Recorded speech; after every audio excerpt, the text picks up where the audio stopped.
All right. Hello, everyone, and thank you for tuning in again for another Authors Impact Hub podcast. I am your host, Juanita Woodson, and tonight I am joined by one of our co-authors for Moments for Moms Volume 4, but she is joining us in a different light. I'm going to let her tell a little bit about herself and the title of the book we have on with us, Dr. Tiffany Sayles. Tell us a little bit about who you are, where you are from, and the title of the book. And I always give this disclaimer before I say that because we want to make sure that you don't say too much about who you are because we are going to go into that Q&A, so we don't want to give too much away. Okay. Well, good. Hello, everyone. I am Dr. Tiffany Sayles, born and raised in Gaston, Alabama. It's like 50 miles north of Birmingham, but I am so blessed to serve in the roles of a daughter, a wife, mother, friend, ministry leader, mentor, counselor, educator, and author.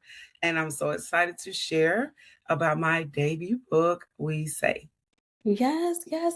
And you know what? I love when you say all the things, all the hats that we wear, right? Because we know as moms, as women, we carry all of those titles, right? But tonight we are talking a little bit about your authorship journey, right? So this year you have stepped into that journey of authorship, right? So before we get into that discussion, if you can describe the season that you are currently in one word, what would that be and why? That's a final word, and it is poignant. Now it's spelled Poignant, and it means deeply moving because joy and sorrow are intertwined. If you know me, you'll know I'm very, very open and honest. So what the reason I title would term it that in one word is that the sorrow of challenges, disappointments, and losses mixed with the joy of growth and love and triumph, like living in that and embracing that tension rather than resisting it. Because the pain teaches me resilience, while the Mm. joys remind me of why to hold on. So together they're shaping me into someone who appreciates joy at another level, um, and keeping that balance between those two worlds. Okay. Yes, I love that. All right. So that was a really great way to, I think, talk about an introduction to the book, right? Introducing your new book to the world, right? So let's talk a little bit about your background.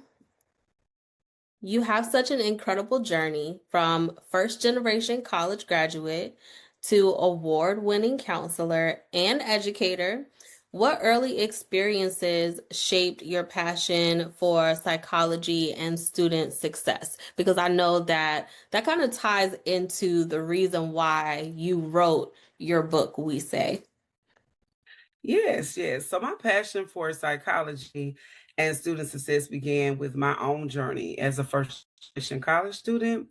Entering higher education without a roadmap was overwhelming at times, but it taught me a resilience that I did not know I possessed, and it showed me how to lean on those streams of support. I had to figure out a lot of things on my own initially.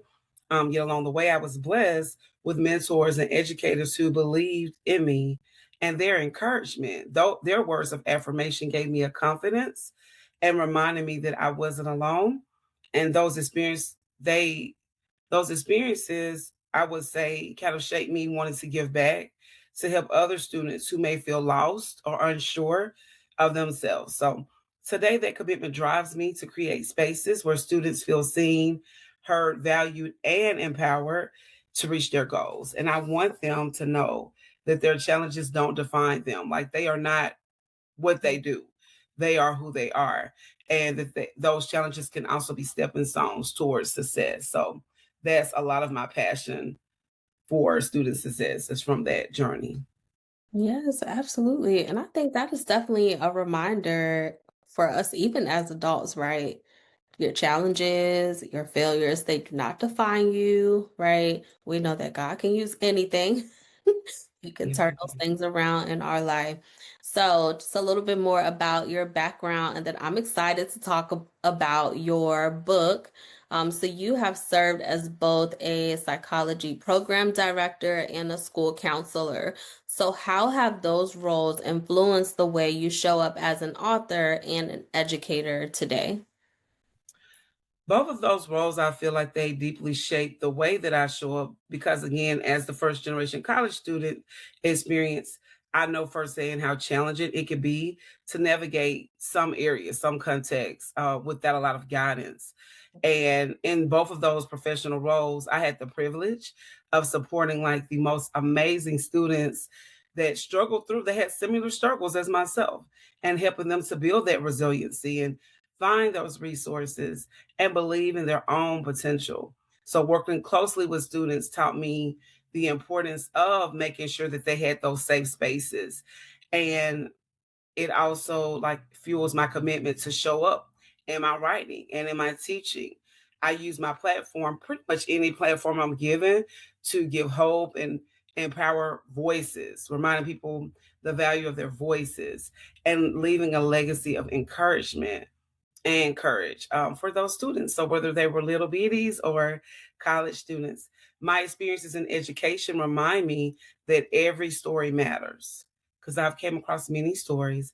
And as an author, I strive to tell my stories, the different parts of my stories in ways that uplift and inspire others to do the same. Yes, absolutely. I love that.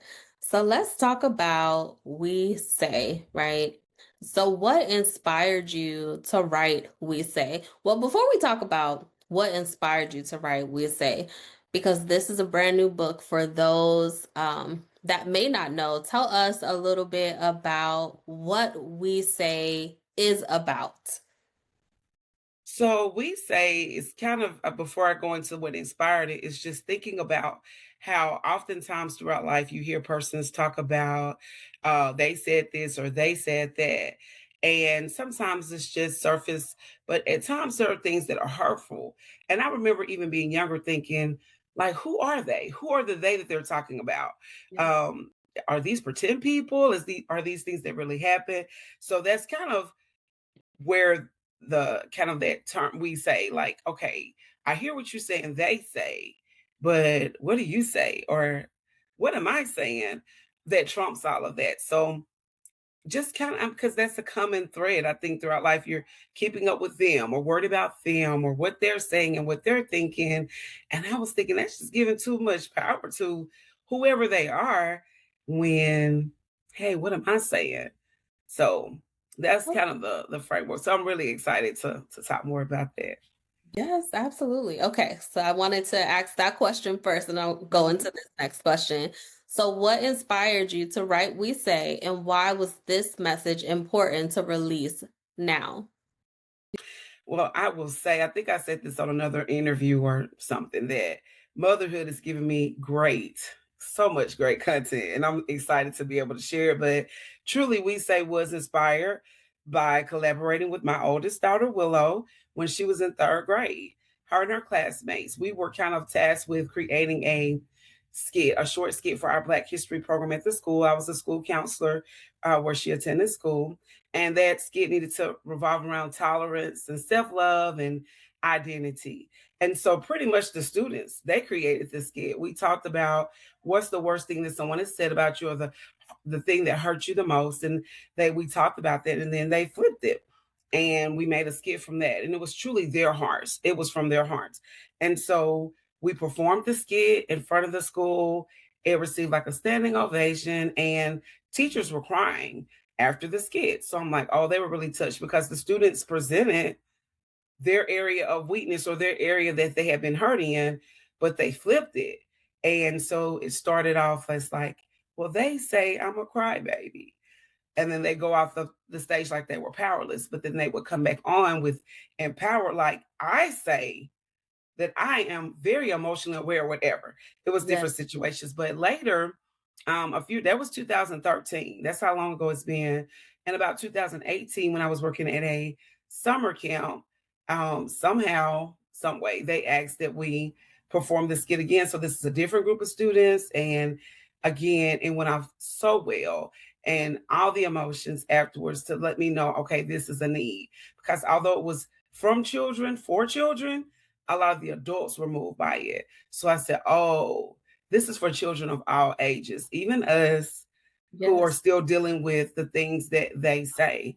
And so I just felt someone kept saying, when are you going to write a book or when are you going to? And I said, that's when the thought of a book was planted. Like, yeah, because I could reach more, further, faster through a book than having to perform a skit ever so often. So that was the inspiration because I saw how empowered those students were in Right. performing that, their real life that could have been hangups. And I saw them transform as they were performing, as we practiced over and over. And they really bought into more of what their voice was saying than the hurtful things that were said about them. So that was the yeah, the transformative moment for me just to see their empowerment. Like, yes, I loved it. So that's how we got to the book. Absolutely. Okay. So you are using affirming language throughout the book. So we know that the words that we speak, we change our mind with, right? Throughout the book to help children stand confidently in who they are. So how did your work with the students influence the tone and approach of We Say? So my work as a school counselor was pretty much focused with serving underserved students, minority students, and so that, of course, had a great impact on how I approached the students. They were from similar backgrounds as myself, and so I witnessed how powerful affirming language, even in my classroom guidance, when I would go in there, I always had a theme for the year. And we had a school affirmation we would say every day in the morning announcements. And I saw how that would lift the spirits of those students and helping them to believe that with their worth. One of the affirmations, and one of my school was called oh, I can't even think. One was called I Shine. And it just talks about all the ways they shine. And they memorized it. You can go to any of those 400 students by the end of the year and they would know that by heart. And so I saw how encouragement and positive reinforcement built confidence in those children. Because, like me, like them, some of them, like myself, I'm sorry, don't come from homes that affirm them. Now, my home wasn't a negative environment. My mom was just working to make it work. But a lot of them hadn't heard, like, you're beautiful, or oh my gosh, you're so smart. And so recognizing how that validation of who they were, how that lifted their spirits, and at times, even when I had behavior issues with students and they were in my office, and I would say, now, why is my mathematician acting like that today? Like, you're brilliant, and I would just speak in that affirming way. So those lessons kind of help guide me with the we say and ways to uplift, empower, and then reinforce the idea that these children, no matter what their stories, their situations were, that it mattered and they deserve to be heard. And I saw that too when I was again at the college level working with minority, first generation college students. It was almost like I would kid a lot of times and say, hey, these are my babies from the elementary. They're just supersized. And they enjoyed that same affirming voice for me to say. We would start each class with the affirmation, like a quick affirmation. I even would challenge them to bring them to say, every one of your voices matter. And you can say something in a way that may reach your peers better than I can say it. So I just believe in that because I had to learn that for myself as a child. Yes, absolutely. And I think you mentioned, right, as adults, Mhm, some of those same issues we still deal with that. Well, mhm, who are they? We still deal with that as adults. So I know that it's definitely a powerful tool. I think that adults we still deal with that. So that affirmations is definitely something that we will need to use as well. So I'm really excited for the book, not just for children, but also for adults as well, because it's yes. definitely going to be a powerful tool. So we say empowers young readers to flip negative words into powerful declarations of truth. What do you hope children will walk away feeling after reading this book? I am hopeful that these children, first of all, will walk away feeling connected to the Mhm. characters because the characters are based on real life voices, and that they feel confident, valued, and empowered to embrace their voice, like the characters in the book. My goal is also for them to understand that their voice really, truly matters, and that they have the power to flip or transform negativity into strength, like literally, figuratively, and that they will carry that power to shape their story, loving who they were created to be. No, no comparison, loving who they were uniquely created to be. Yes, That's what I'm absolutely. hoping for. Yes, absolutely. So, from your perspective as a psychologist and educator, what gaps did you notice in children's literature that led you to create a book like this? Well, I would say more than the gaps in literature were my lived experiences and what I continue to see ongoing working with the students, that they undervalue their own voices. I can't tell you how many times my students will come in and our whole counseling session will be about what they said, what they did. I'm calling in half the class, the grades, to talk through all of that and realizing they wanted that validation and affirmation from their peers, and they didn't know how to give that to them. So I felt like it was my role to empower them to recognize that for themselves and to flip it, like really validate their feelings, because words do hurt. But what do you say? Okay, she said that. Tell me what you say. And then just really empowering them in that way, and allowing my experiences from, I mean, I've been in multiple educational contexts, and I've see that there is an urgent need for children to develop those skills. And as you mentioned, if you're around adults who did not have that development as well, how are they going to get it? Who's Yeah. going to teach it? So I felt like it was up to me, especially those kids who are surrounded by negativity for whatever reasons, no judgment. And negativity doesn't have to be taught. I mean, it's kind of just a natural whatever, but we know that we can teach people of all ages to speak positive, to speak life over themselves. That's a skill that can be taught and nurtured. And I take that very seriously. And that's what inspired me or inspired the book, so that I can empower more children, not just the ones was their school counselor or their college professor or mentor, but students of all ages, children of all ages everywhere, making it accessible to everyone. Yeah, absolutely. Absolutely. So you talk openly about belonging and resilience. And you know what? I'm like, I have to just say this before I go into that next question because I I know this is for children. But I'm like, listen, for the adults too, because it's going to change homes, it's going to change parents. So that means that it's going to be a generational thing, right? So when you think about the generations that will change where positive people will just be more positive, right? They will just have that I speak life over myself, right? You are going to change generations. So that's just what I see happening from Amen. this book. People are going to affirm themselves. It'll start with the parents because we know that parents are the ones that go and they spend the money on the books. So I'm hoping that parents will read it and they will begin to speak life into themselves as well, right? We want the children to speak life into themselves too, but parents, this is for you too, right? It is. It is. One parent, when I had a conference one time, was so touched and she was crying, just like the adults were crying after we performed the skit. But she told me that her child came home one day and it was called Happy Being Me. And it just says, I'm happy being me because I love who I am. Although I'm not perfect, I will do all that I can, and it goes on and on, but it's really short, powerful. And her child would come home and say it every day. And she said one day she was paying attention to what he was saying, and she started crying because she said she had never heard her child speak that confidently, and those words had never come out of her mouth. And so I do believe it's impactful for all of us that we're learning as they are learning. So Absolutely. thank you. Mhm. Absolutely.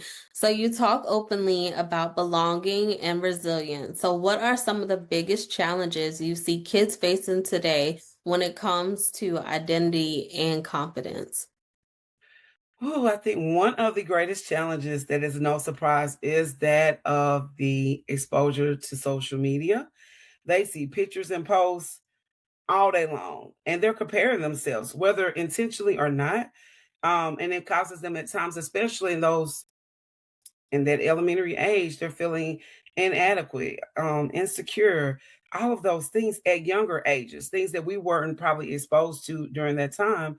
And this pressure to live up to these unrealistic standards, most of which are REELS, but it's not REAL.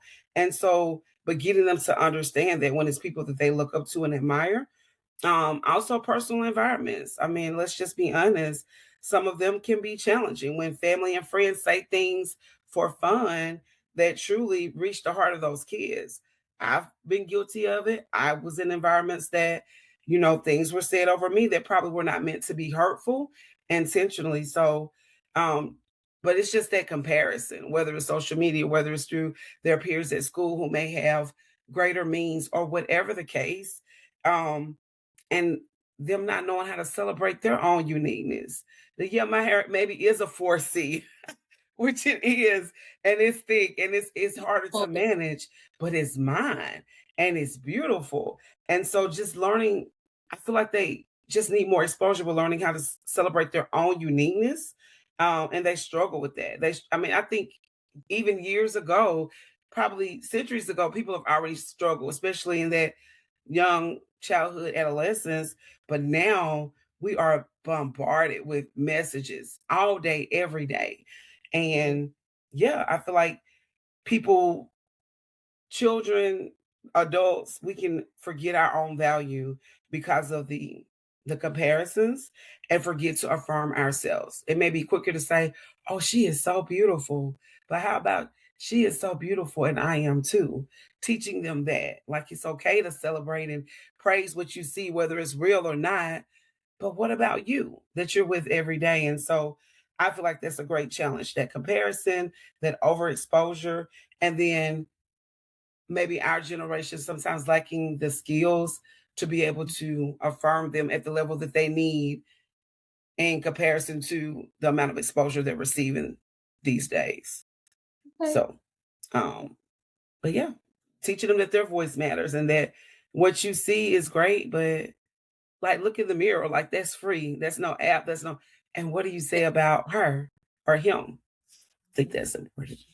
Yes, I definitely agree. Technology overload sometimes can be a lot. And then learning to affirm yourself, like when you look in the mirror, do you like what you see? Do you love what you see when you look into the mirror, right? And I that definitely it takes work. It takes a lot of work. And I know that the work that you're doing, this book will help, right? This book will definitely help. Um, it will help because you will give the tools to go along with it, right? Um, and not just the book. I know that you will have some goodies up to go alongside the book to help Yes. out with that as well. So we won't give too much away. We definitely want to make sure that people stay connected with you through the journey for sure. So your daughters, Willow, Willany, and Willie. Did I say their names You right? said them correct. Okay, Yes. perfect. Listen, because people have said my name wrong my whole entire life, so I want to make sure I get it right. So they play a big part in your inspiration. So how has motherhood shaped your writing and the message behind We Say? Well, I am so grateful just to have learned this lesson early on because growing up, my sister and I, we look completely different. She was light skinned, skinny, beautiful curly hair.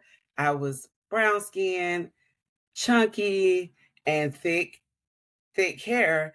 And I had to learn, like, I would admire the things that people would say about her sometimes and think, but they don't say that about me. They may say I'm cute. They may say, you're so smart. But they were always telling her how beautiful she was. So I would start looking in the mirror saying, but you're beautiful too. And I just learned that skill. So when I had my amazing daughters, then I just spoke life into them from because I knew better. I had been trained as a counselor by that time, but I had that childhood experience. Like, oh, my children, I can't stop what people say about them, but from my mouth and from their mouths, they're going to know that you are fearfully, wonderfully made, that you're amazing just as you are. And all of them are, we are all I call it fluffy, but we're all just voluptuous women. And I tell them like they have the best self-esteem because that's been instilled in them. But a lot of they came from, they'll never know. They'll never know what I knew because I learned better and I'm going to teach them better. And so, and they even know we have like a running joke, like nobody talks about my children. Nobody, including you. So my oldest daughter, when she struggled at times with comparing herself to the predominantly Caucasian girl she was in school with, and I would say, "Oh no, ma'am, you don't talk about my child." When she was saying things about herself, so I've just always instilled in them and to cultivate. My husband and I have worked hard to cultivate and that culture of self acceptance and love. That you're beautiful. God made you on purpose for a purpose. Love yourself. So That that is, I feel like, and seeing them embrace it, and you can't tell them nothing. I know that's not you can't tell them nothing, and they're not conceited. They're just very confident, and I yeah, love it. that is so important because as you grow and you learn different things about yourself, you change over time, right? So you continue to learn and love yourself through all the changes that you go through in life, Mhm. and you are beautiful, period.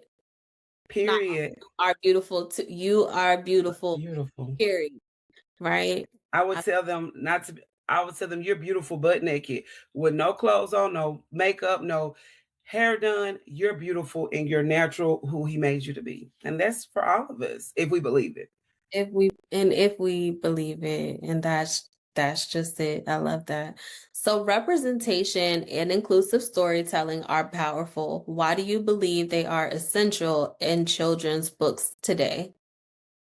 Bottom line, children need to see what they can be. Sometimes exposure expands. And sometimes the only exposure a child will receive in their formative early years is in a book. So we need to have books that represent all possibilities, all beauty, all shapes, sizes, whatever, a diversity of everything. Because most of the time, a lot of their introductions, unless they're in a family that exposed them to a lot of things, that may be their only exposure. For me, a lot of my exposure came from books, and most of them were books not about kids that look like me, but I loved it. So making sure we're intentional to include all types of people and religions and everything so they can see that diversity and to see the possibilities. Yes, that is so important because I know in school, right, when you go in the grocery store, the last thing you want is for your child to be caught off guard by seeing someone that looks so different. I'll tell this this funny story and then go to the next question. I remember we were out to eat one time and my little sister Jessica, she saw this guy and he had these locks and she was just like, "Oh, look, he's a girl." She was so young, she was so innocent. It was so funny. But just the innocence of just like sometimes guys, they do have long hair, right? Sometimes they do have braids in their hair. So just that exposure of different things, right?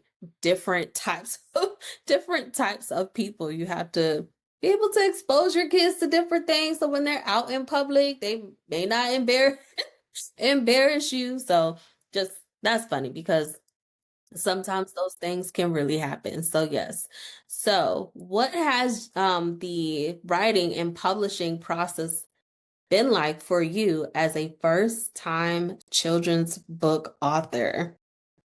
It has been an exciting stretch. That is the best way to put it.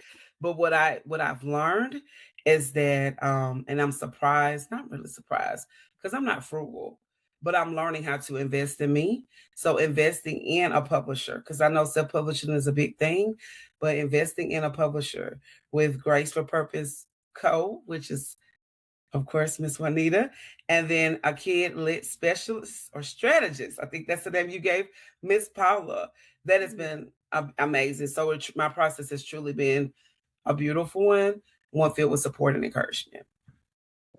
Yeah, so Miss Paula on her Kid Lit strategist Strategist. journey, super excited as she Yes. steps into that new lane. Yeah, super excited for her on that journey and to be able to walk with you on this journey. You are already doing amazing as you step into your book launch as a children's book author. So, have there been any moments along the journey so far where you have felt stretched or surprised by your own growth? Um,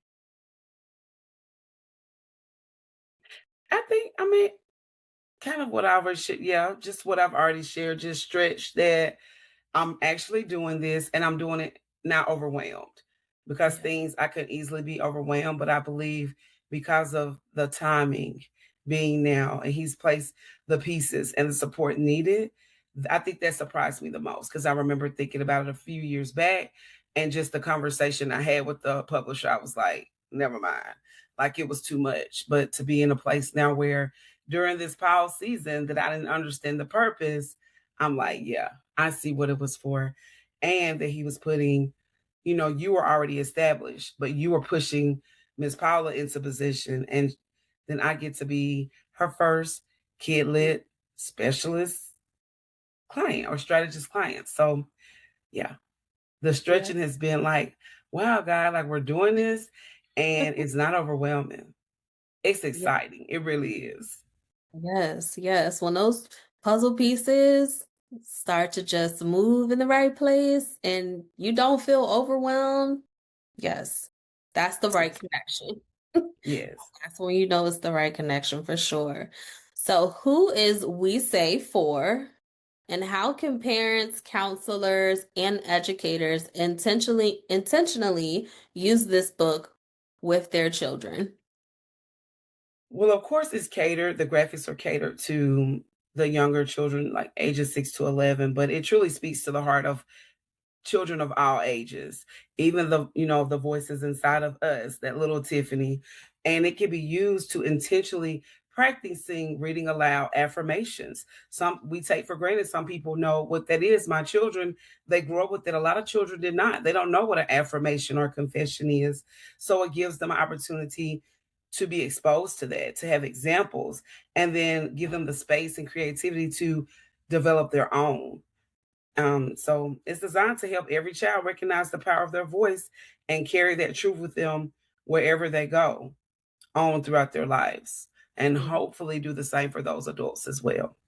absolutely. That's very true because not everybody knows what an affirmation is. We could say, oh, affirm yourself, speak positive affirmations, and not everybody knows. So we should not just expect people to know that. We should explain what that is. Okay. Thank you for Mhm. saying that because I think that maybe even I've just expected people to know what that is. And we can probably do a better job of explaining what that means to people. And that is what this book is for.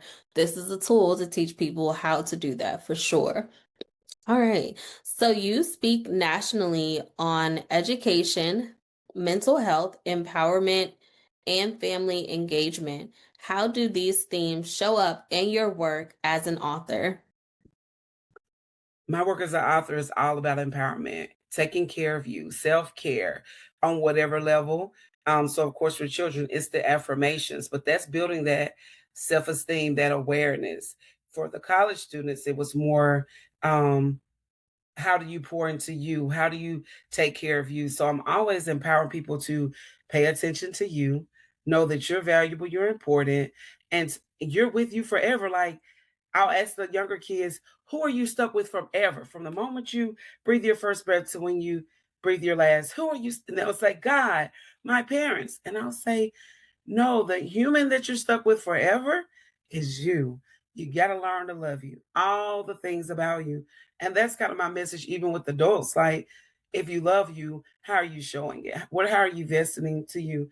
I'm all about empowering people to love themselves, and not in a selfish, conceited way, but in a confident, healthy way, so that you can be who you need to be and show up for who you need to show up for. Absolutely. What is one message you wish every child could hear about their worth and identity? That you are enough, exactly as you are, and your voice matters. Absolutely. All right. So, how can listeners stay connected with you, follow your work, and get their copy of We Say? I want to thank everyone for listening, and I would love to stay connected with you by connecting with me on Facebook, Tiffany Sayles. On IG, it's Dr.T Sales. YouTube, author.Tiffany Sayles, and my author site, which is drtiffanySayles.my.canva.site. All right. So, we always love to end the show with this last question, and that is, what impact do you want your books and your brand to leave on the world? I want them to inspire lasting change. My hope is that every word that's read from this book sparks hope in someone's heart and gives them the courage to believe in their own voice. I want to create a movement that empowers people to rise above challenges, to see possibility where others see limits, and to know that they are not alone. My vision is to leave behind a legacy built on encouragement, creativity, and courage, one that uplifts generations and reminds them that their dreams matter, their voices matter, and their lives can make a difference. Thank you so much for coming, dropping those gems, and reminding us the power of what we say matters so much more than what they say, encouraging us to affirm ourselves, right? And to remind us, I think, that not everybody knows what affirmations are, so that it is up to us that if we do know that we need to go and we need to teach people what that means. I think that that is an important duty that we have, and to use your book as that tool. So, listeners, I want you to go connect with Dr. Tiffany on social media.